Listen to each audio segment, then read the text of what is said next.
حضرت عیسیٰ علیہ السلام کے نانا کا نام حضرت عمران تھا۔ حضرت عمران کے ہاں اولاد نہیں تھی، ان کی زوجہ حضرت حنہ سلام اللہ علیہا، پیغمبروں کا خاندان ہے، پیغمبروں کی صحبت ہے، تو وہ بھی صبر شکر کر کے اللہ کی رضا پہ راضی تھی۔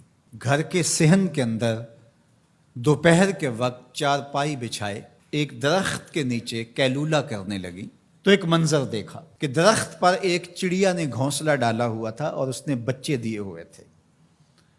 وہ کہیں سے اڑ کے جا کے دانا اٹھا کے لاتی اور بچہ چونچ کھولتا اور ماں اس کی چونچ میں دانا ڈال دی۔ چڑیا کے بچے کے ساتھ چڑیا کی محبت کو دیکھا تو حضرت حنہ کا دل چوٹ کھا گیا اور بارگاہ عزدی میں عرض کی، مالک تو نے جانوروں کو بھی بچے دیے ہیں اور وہ ان سے پیار کر رہے ہیں، تیرے دربار میں کیا کمی ہے اگر تو مجھے اولاد عطا کر دے۔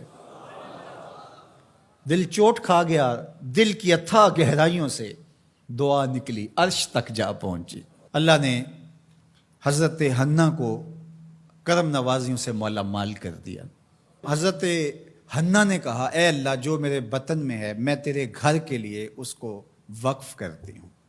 جب ولادت کے لمحے آئے تو حضرت حنہ زوجہ عمران نے بیٹی کو جنم دیا تو پریشان ہو گئیں کہ مالک یہ تو بیٹی ہے، میں نے تو اس کو مسجد اقصیٰ کے لیے وقف کیا ہے اور وہاں سارے مرد ہیں، ایک لڑکی جب جوان ہوگی تو اس کو وہاں کیسے چھوڑ سکوں گی، منت میری کیسے پوری ہوگی۔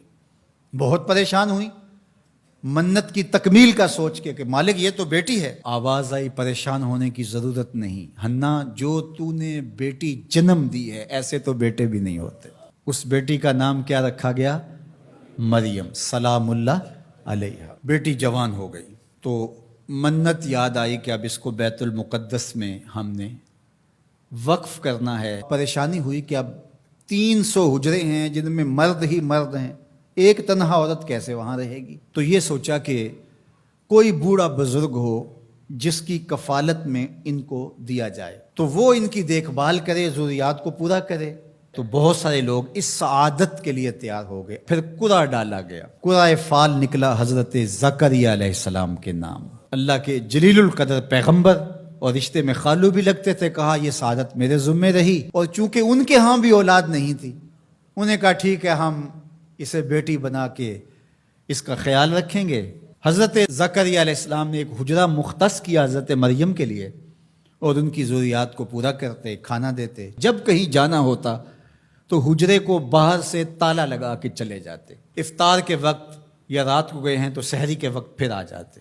ایک دن حضرت زکریا علیہ السلام تالا لگا کے کہیں گئے کام، واپس آتے ہوئے دیر ہو گئی اور افطار کے لمحے گزر گئے، بہت پریشان ہوئے تو خیر سامان لے کے تیزی سے پہنچے اور آ کے دروازہ کھولا، وجد عندہا رزقا، تو دیکھا بے موسم پھل پڑے ہوئے ہیں۔ حیرت تو یہ تھی کہ پھل ہیں، دروازہ مقفل ہے، باہر سے کوئی اندر نہیں جا سکتا، اندر سے کوئی باہر نہیں آ سکتا، پھل کیسے آئے؟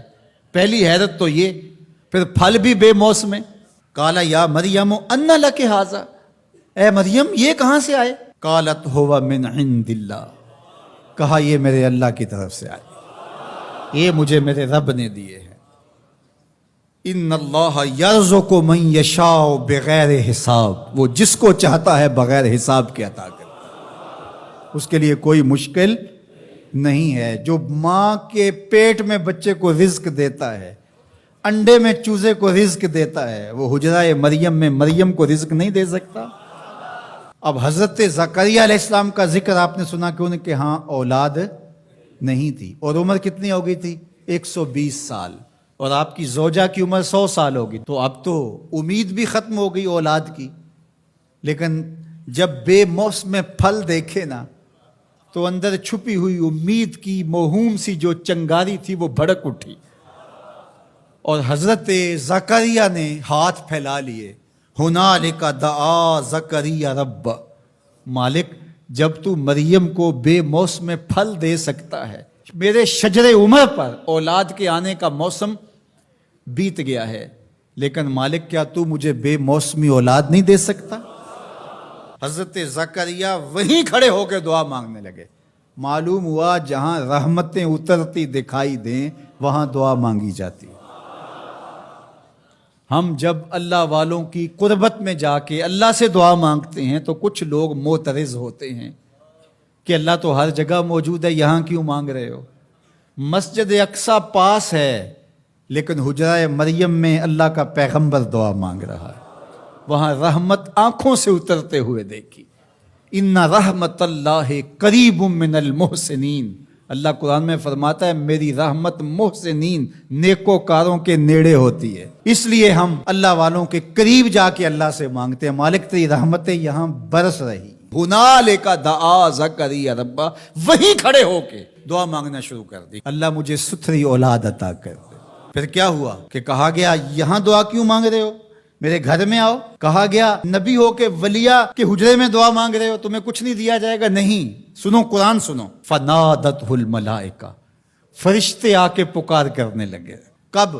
وَهُوَ قَائِمٌ يُصَلِّي فِي الْمِحْرَابِ، وہ حجرے میں کھڑے ابھی دعائیں مانگ ہی رہے تھے. فرشتوں نے آ کے ندا دی کیا؟ ان اللہ یبشرک بیحییٰ، اے زکریا تمہیں مبارک ہو، ہم تمہیں یحییٰ عطا فرمائیں گے.